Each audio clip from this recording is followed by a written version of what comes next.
الرحيم قد أفلح المؤمنون قد أفلح المؤمنون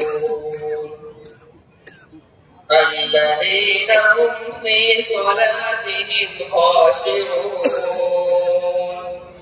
والذين هم عن اللغو معرضون والذين هم للزكاة فاعلون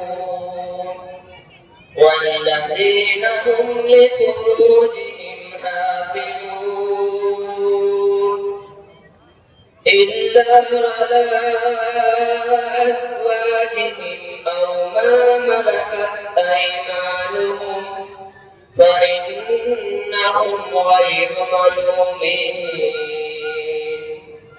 فمن ابتغى وراء ذلك فأولئك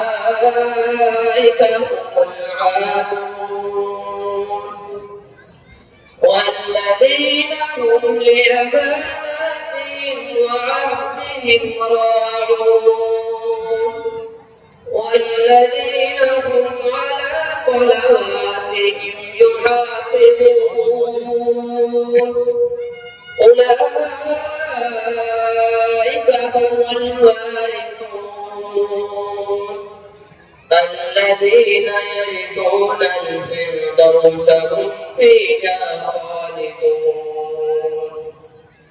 ولقد خلقنا الإنسان من سلالة من طين ثم